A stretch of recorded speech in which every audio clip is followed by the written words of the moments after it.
పదే పదే కేటీఆర్ ఆయన స్థాయి పెద్దదంట. నేను ఈ సందర్భంగా ఒక మాట చెప్పదలుచుకున్నాను. నేను 2006లో జడ్పీటీసీని, 2007లో నేను ఎమ్మెల్సీని, 2009లో నేను ఎమ్మెల్యేని. నేను 7,500తో 2009లో ఎమ్మెల్యే గెలిస్తే కేటీఆర్ 100 ఓట్లతో గెలిచిండు, అత్యవసర ఓట్లతో గెలిచిండు.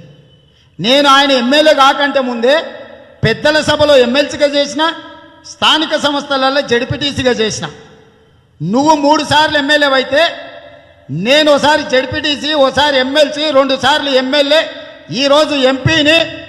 ఈ దేశాన్ని 50 ఏళ్ళు ఏలిన పార్టీకి, ఓ తెలంగాణ శాఖకు, తెలంగాణ ఇచ్చిన పార్టీకి నేను అధ్యక్షుడిని.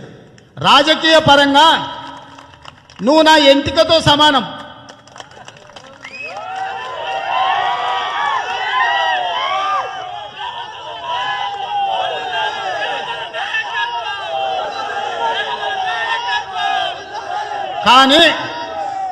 కానీ నేను ఆ మాట అనదలుచుకోలే.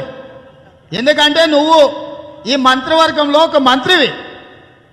నీకు చదువు వచ్చినా రాకున్నా, నువ్వు అమెరికాలో బాత్రూంలు కడిగి బతికినా, నువ్వు గుంటూరులో చదువుకొని, ఆ నుంచి పూనాలో చదువుకొని, ఆ నుంచి అమెరికా పోయినా, తెలంగాణలో 610 జీవో ప్రకారం, ముల్కీ నిబంధనల ప్రకారం ఈ తెలంగాణ రాష్ట్రంలో నీకు చప్రాసి నౌకరికి అర్హత లేకపోయినా, మీ నాయన పుణ్యమా అని నువ్వు మంత్రి అయినా, ఈ అన్ని ముచ్చట్లు నాకెందుకా?